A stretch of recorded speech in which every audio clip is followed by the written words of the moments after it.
Can you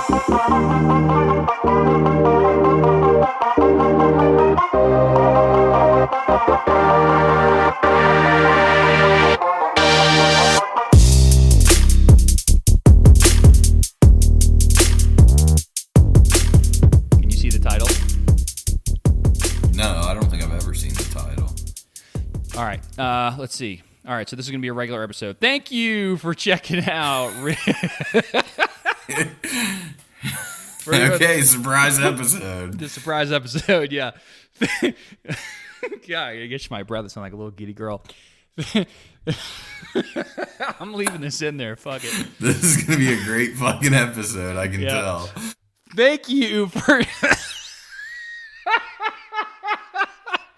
Oh, all right, 1, 2, 3, go. Thank you for checking out Real Talk Personal Finance. Shit's about to get real. Cash Flow King with you today. And today, in a surprise, very giddy episode, we have Cube Crusher with us. And the title of today's episode actually stems from a conversation I had with a friend of mine recently who's also a financial advisor that I've been trying to get on the show, but he refuses to come on the show.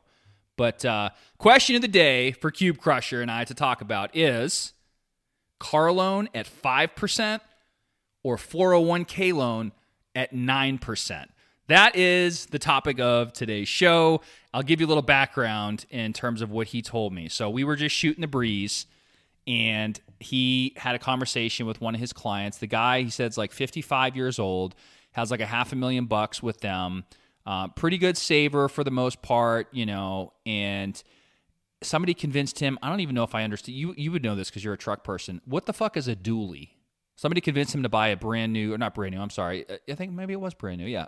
They convinced him to buy a dually, some kind of truck. What is that? A big fucking expensive truck.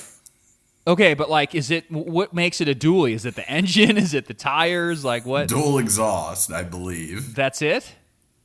I don't know. That is the dumbest usually shit. people call it that if it's a very large, or I think they're usually bigger trucks. Okay, well. I don't know though. I mean, I don't think it's, any more expensive than a expensive ass truck anyway. Well, for some reason, the number that he mentioned, which I thought was fairly cheap, which is why I don't know if it was brand new or not. At one minute I thought he said it was, but the next minute I thought he said it wasn't. But it was he mentioned $35,000. Anyway, so this guy calls him up and he's that's cheap. Yeah, that's what I'm saying. And maybe he's putting some money down, and the loan was just going to be for $35,000. Is probably what it was, because the guy is a saver according to what he was saying. Anyway, so he basically said, he always used to tell people back in the day, like, interest rates were so low, like, just take the loan, take the car loan, basically. Why would you ever take a 401k loan, blah, blah, blah. Well, this guy calls, and he's basically like, hey, man, should I just go ahead and take a 401k loan and pay myself back at 9%, or should I pay the dealership or the bank and take the car loan from them at 5%? And I thought it was a really interesting question. We kind of talked through it a little bit. We both had our points about it, and I'll let you know where I stand in a little bit, but curious to get your thoughts here. I mean, if the guy's got $500,000 and it's only $35,000, doesn't really make a fucking difference. I mean, $500,000 at age 55 is way more than most people have, but at the same time, it's really not that much money. Yeah, I guess depending if he has a pension or something. But anyway, I mean, I don't know. I've never really run the numbers on it. I haven't either. We were just kind of talking off the cuff. I still haven't run the numbers, but I mean, off the top of my head, of course, too, a lot would depend on how his 401k loan would be set up. But well, here's how it's set up. You ready? It seems like it's about 6 one way, half a dozen the other to me. Yeah, I would say that's probably correct. Because I asked him that, and basically he said the way that they do their loans, just like a normal plan loan, the money comes directly out of the account. The interest, it's 5-year general purpose loan would be the max. He would be able to take the 35, or if he wanted more than that, he could take up to, I believe it's 50% capped at 50,000. But it would be at 9%, and when he pays the interest back, it gets credited back into his account. So my initial thought with that was, a couple things. First of all, people always love to say how they're going to pay themselves the interest back, which on a plan loan is true. However, what they often don't think about, and I've not run the numbers on this, I was just talking to him on the phone, just kind of shooting the breeze, and 9% the whatever amount of interest that ends up being over the life of the loan, assuming he took it out for 5 years, which I could probably do on my phone real quick if we really wanted to. But he's going to pay taxes twice on that, right? Because essentially, you would have to pay any loan back with after-tax dollars, so that's kind of a given. But that's the first time, Right. And then when he puts it back in the account and then takes a withdrawal out later, presumably in retirement, he's going to be paying taxes again on the interest that he paid back to himself. So probably a negligible impact, depending on how much interest that ends up being and whether or not he pays it off early and stuff like that. But that was one thing to think about. The second thing I said was, what if the guy, what if he had another need for funds? I know you said he's a saver. Quite frankly, for $35,000, if he's that good of a saver, cash is also, or should be, an option at age 55, I would think. But I don't know. It was just kind of interesting. And so he leaves himself with very little choice, depending. I think he said that his plan allowed for, they were allowing clients like up to 2 loans on the plan. Because I was like, if he takes that and shit hits the fan, he can't just go out and get a car loan because something happened or whatever. You know what I mean? Like, he's taking essentially liquidity, quote unquote, away from himself in the form of a 401k loan, and that's money that he can't loan to himself later for something else if something were to come up. But again, you think about somebody like that that's supposedly a good saver and has a bunch of money saved, like they have some sort of a emergency savings, cash position, whatever the case might be, where they're not going to be one of those that needs to take a loan for that purpose. Anyway, spoiler alert on my side, I told him if I were you, I would probably, if I were the guy, I'd probably lean towards the car loan at 5%, because I still think you're arbitraging against the 5%, in terms of opportunity cost and pulling that money out of the plan versus looking at it any other way.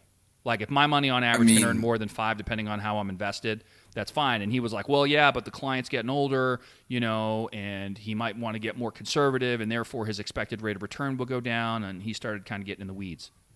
Yeah, I think that I would agree with you, especially as far as the shit hitting the fan and just kind of thinking out loud. If you, well, of course, I guess you could always not pay the 401k loan back. But if you took that car loan, there's always an opportunity if you get, 6 months, a year into it, that you could try to refinance it out to, another 5 years or 7 years or something like that if you needed a lower payment.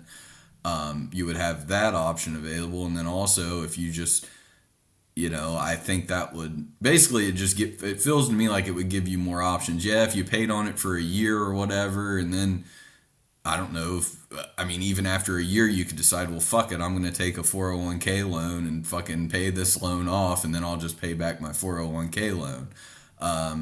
Also another thing to consider would be if you have a 401k loan and you get fired from your job, do you owe that money back instantly or not? I think that he said no.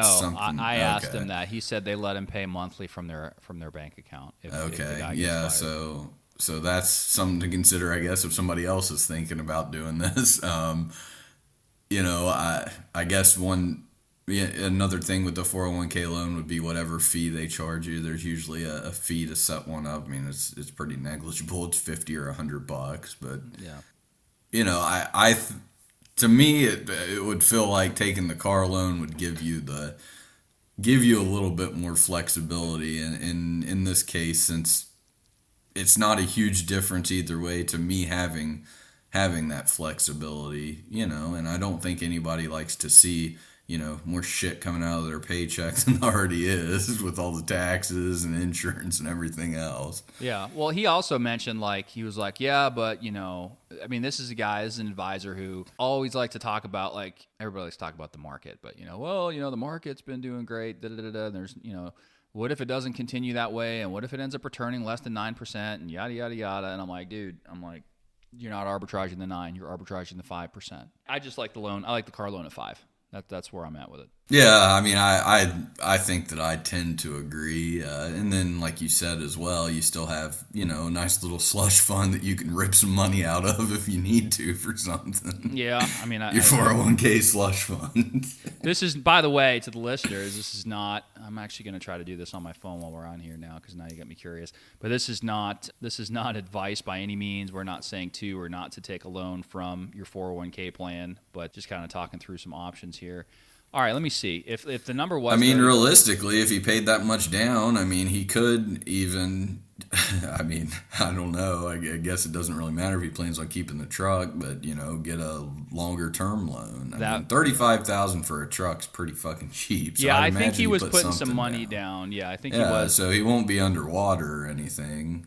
Yeah, I was going to say that too. I mean, not that you want to take a super, super long loan, but some people do sometimes. You can go however long you want to. I don't know what they're up to now. I think there's some places that probably let you do 120 months, but That's what I was gonna say. Yeah, I would think so. A little 10-year ski on that. Yeah, not recommended.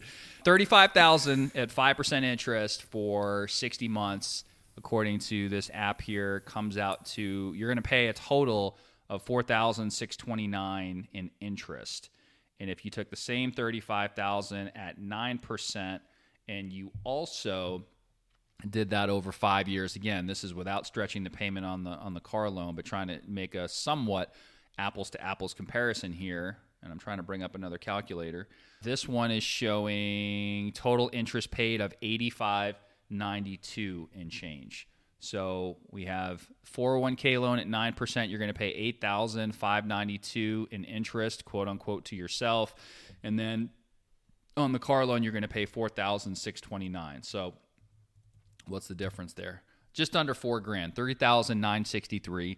You would pay that much more in interest into the 401k plan versus what you would pay in terms of the car loan. And then you got to look at, okay, well, if I'm going to pay $8,592 in interest on the 401k loan, and I pay that back to myself, and that money eventually makes its way back into the plan, and then that money gets invested, and presumably that money grows. Then when I go to take that money out, what am I going to be paying taxes on? Because I'm going to pay taxes on it a second time. What does that look like? And just off the base amount of the $85.92, you're looking at just over $1,700 at a 20% effective tax rate.